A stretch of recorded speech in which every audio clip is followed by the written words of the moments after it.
अस्सलाम वालेकुम नाज़रीन किराम, सलामी टीवी इंडिया की अहम खबरों में आप सभी का इस्तकबाल है। दिल्ली में सियासी हलचल, आम आदमी पार्टी के इल्जामात पर एसीबी की कार्रवाई। कौमी दारुल हुकूमत दिल्ली में सियासी हलचल तेज हो गई है। आम आदमी पार्टी के रहनुमाओं ने दावा किया है कि भारतीय जनता पार्टी बीजेपी ने इनके 7 अरकान असेंबली को 15 करोड़ रुपए की पेशकश की है ताकि वो पार्टी छोड़कर बीजेपी में शामिल हो जाए। ज़राए से मिली इत्तलात के मुताबिक इस इल्ज़ाम के बाद दिल्ली के लेफ्टिनेंट गवर्नर वीके सक्सेना ने एंटी करप्शन ब्यूरो एसीबी को तहकीकात का हुक्म दिया, जिसके तहत एसीबी की टीमें अरविंद केजरीवाल, आम आदमी पार्टी के सीनियर रहनुमा संजय सिंह और एमएलए मुकेश अहलावत के घरों पर पहुंची। अरविंद केजरीवाल के करीबी हलकों ने बताया कि एसीबी की टीमें बगैर किसी पेश की इत्तला के उनके घर पहुंची और क़ानूनी टीम के साथ मुशावरत की जा रही है।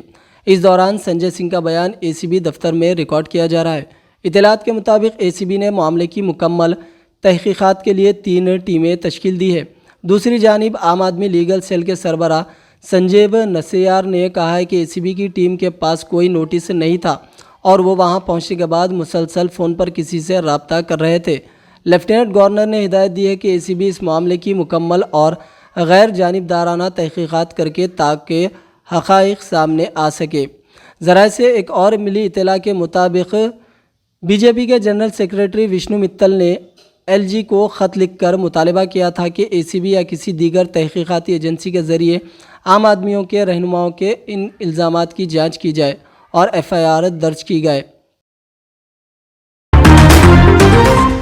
पेरिस में एआई की मीटिंग 2025 की सदारत करेंगे वजीर आजम नरेंद्र मोदी। वजीर आजम नरेंद्र मोदी फरवरी के तीसरे हफ्ते में फ्रांस का दौरा करेंगे, जहां वो 11 फरवरी को पेरिस में एआई मीटिंग 2025 की शरीक सदारत करेंगे।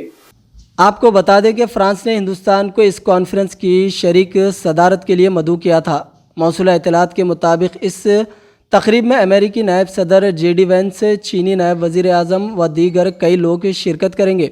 सिफारती ज़राए के मुताबिक इस दौरान पीएम मोदी फ्रांस की मुख्तलिफ कंपनियों के सरबराहों से भी मुलाकात और बातचीत करेंगे। वजीर आज़म नरेंद्र मोदी का फ्रांस का 6ठा सरकारी दौरा है। एआई मीटिंग की शरीक सदारत करने के अलावा पीएम मोदी 12 फरवरी को फ्रांसीसी हुकूमत की तरफ से मुनक्किदा वीवीआईपी डिनर में भी शिरकत करेंगे।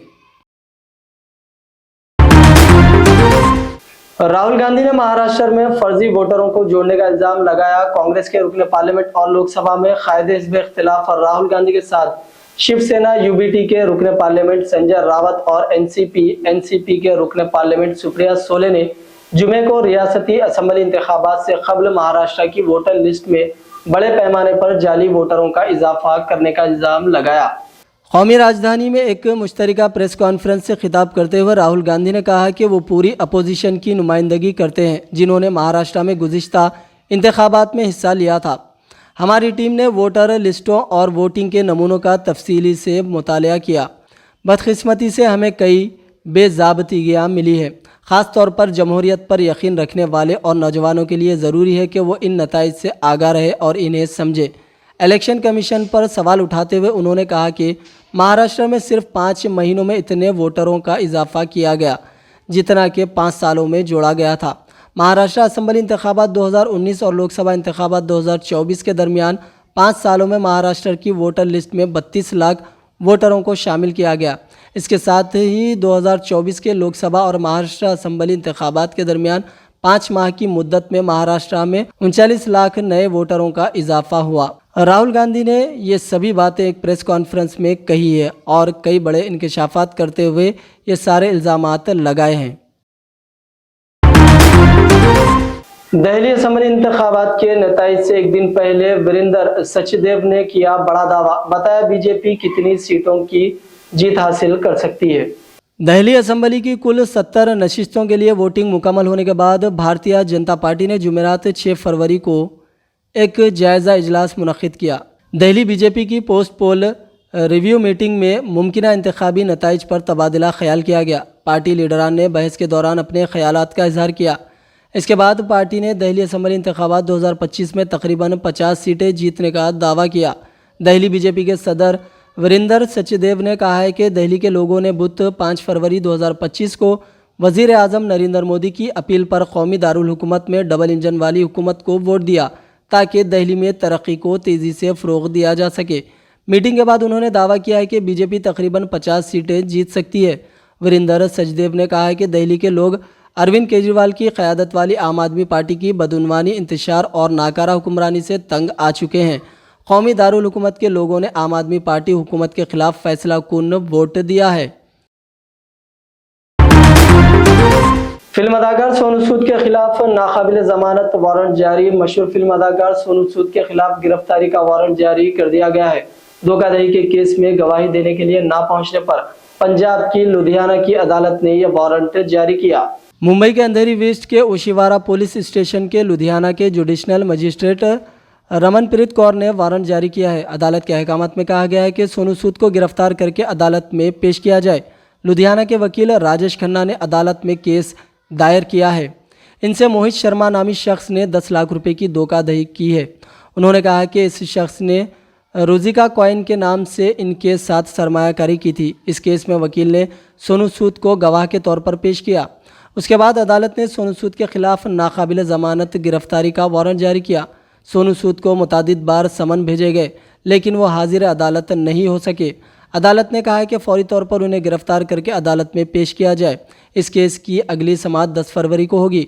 वाज़ेह है कि तेलुगु के साथ साथ बॉलीवुड में भी सोनू सूद ने अपनी अदाकारी से पहचान बनाई।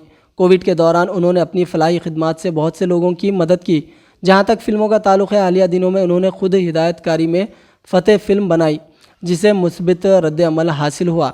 यह फिल्म साइबर माफिया की कहानी पर मुबनी है और इसमें जैकलिन फर्नांडिस और विजय राज ने अहम किरदार अदा किया है।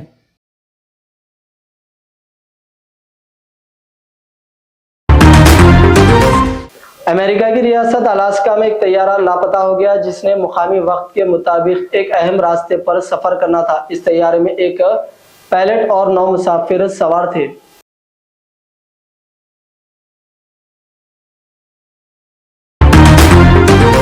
हाइड्रा कमिश्नर एवी रंगनाथ एलापुर अमीनपुर मंडल का दौरा किया। इस दौरान एवी रंगनाथ और सुप्रीम कोर्ट के वकील मुखीम के दरमियान गर्मा गर्म बहस होती देखी गई।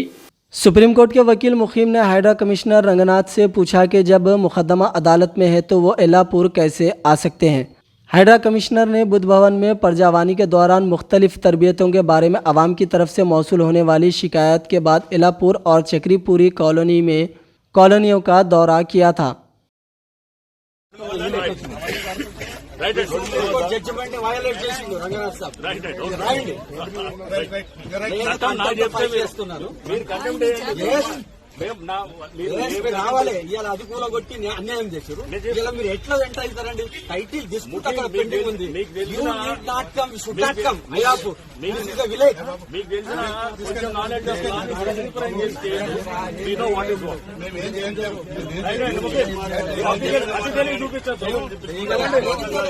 Don't over act. Don't over act. Don't over respecting the officer. तो नाज़रीन किराम, ये थी सलामी टीवी इंडिया की अहम खबरें। दीजिए आपके दोस्त सदर खान को इजाजत। अल्लाह हाफिज।